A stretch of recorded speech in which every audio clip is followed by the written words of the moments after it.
Khan sir की एक पुरानी बात सबको याद आने लगी जब कल सुप्रीम कोर्ट ने यूजीसी बिल पे रोक लगा दिया।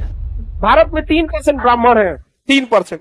तुम नियम लगा के तुम उसका कुछ करके दिखा दो, नियमवा बना दोगे, ऑफिसवा में वही बैठे हैं लोग, पारित करा लोगे।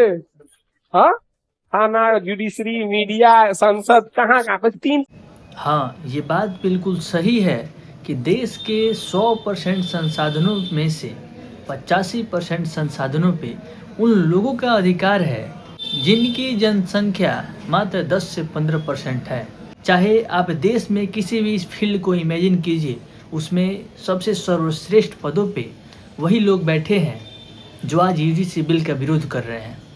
आप उठा के देख लीजिए, मीडिया, डॉक्टरी, प्रोफेसर, जुडिशरी, प्रशासनिक विभाग, देश के उच्च पदों के कोई सचिव, सारे जगहों पे स्वर्ण समाज के लोग आपको अधिकतर दिखेंगे। आकलन कीजिए, टीवी चैनल के आज तक, जी न्यूज़, न्यूज़ 24 और भी तमाम ऐसे चैनल हैं, इनके सारे ओनर स्वर्ण समाज से आते हैं। वहीं जब आप नज़र डालिएगा डिजिटल मीडिया पे, तो उसमें भी आपको स्वर्ण समाज की वर्चस्वता नज़र आएगी। जैसे Lallan top, news pinch, Ravish Kumar, ऐसे तमाम ऐसी हस्तियां हैं जो स्वर्ण समाज से ही आते हैं। ध्यान दीजिएगा, सरकार को सही बताने वाले भी स्वर्ण समाज के लोग हैं और गलत बताने वाले भी स्वर्ण समाज के लोग हैं। ओबीसी, एससी, एसटी के लोग बस सुनने वाले हैं। ये मीडिया का हाल है।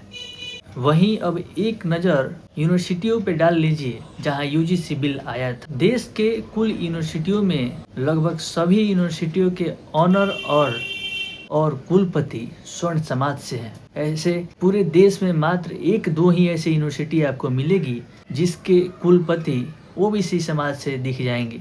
एससी एसटी समाज से तो एक भी कुलपति आपको नहीं दिखेंगे। वहीं बात कीजिएगा यूनिवर्सिटी और कॉलेजों में प्रोफेसरों की, तो प्रोफेसरों में से 90% से ऊपर प्रोफेसर केवल स्वर्ण समाज से हैं। एससी एसटी ओबीसी की प्रोफेसर वाली सीटें खाली पड़ी हैं। अब आप नज़र डाल लीजिएगा प्रशासनिक विभाग में। आप अपने डिस्ट्रिक्ट के कार्यालय में जाइए, थाने में जाइए या फिर कोई भी प्रशासनिक विभाग में जाइए, आपको वहाँ उच्च पदों पे स्वर्ण समाज के ही लोग मिलेंगे। ऐसा भी नहीं है कि ये लोग बस जाति के नाम पे वहाँ पहुँच गए हैं। इसके लिए इन्होंने काफ़ी मेहनत किया है, तब जाके देश के 100% संसाधनों में से 85% से 90% संसाधनों पे इनका एक अधिकार हुआ है। ये मेहनत आज से 3000 साल पहले स्टार्ट हुआ, जब जाति के नाम पे पढ़ाई और शिक्षा का अधिकार केवल स्वर्ण समाज को था, पंडितों को था। उस समय ओबीसी एसटी को निचली जाति का कहा जाता था और उन्हें पढ़ने का अधिकार नहीं था, बोलने का अधिकार नहीं था, चलने का अधिकार नहीं था। ऐसी तमाम चीज़ें थी जाति के आड़ में, जिसका नतीजा ये हुआ कि 3000 सालों में पिछड़ी जाति इतनी पीछे चली गई कि उसे शिक्षा और उच्च पदों, प्रशासनिक विभाग, जुडिशरी, इन सारी चीज़ों से मतलब ही नहीं रहा। जाति का नतीजा ये हुआ कि स्वर्ण समाज के लोग हमेशा से राजा बने रहे। जब हमें आज़ादी मिली 1947 में, उस समय सबसे आगे पढ़े लिखे और आर्थिक रूप से समृद्ध लोग स्वर्ण समाज के ही थे।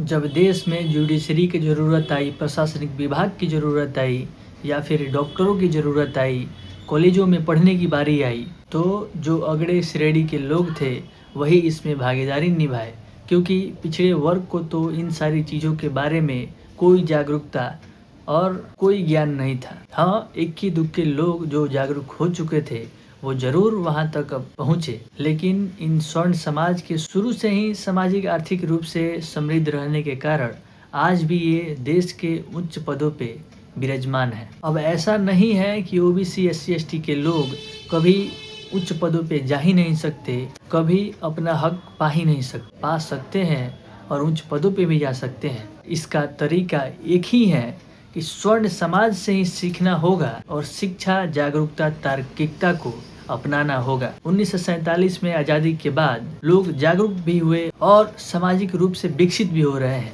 लेकिन बीच बीच में सरकारें ऐसे आती रहती हैं जो ओबीसी, एससी, एसटी को शिक्षित और जागरूक करने के बजाय उन्हें धर्म के लड़ाई में ढकेल देती हैं, जिसका नतीजा ये होता है कि ये लोग फिर से 5 साल पीछे चले जाते हैं। यही हाल आज़ादी के बाद होता रहा है, जिसके कारण यूजीसी जैसे बिल लाने पड़ रहे हैं समानता लाने के लिए। तो ये था सवर्णों का हाल और ओबीसी SC ST का बदहाल।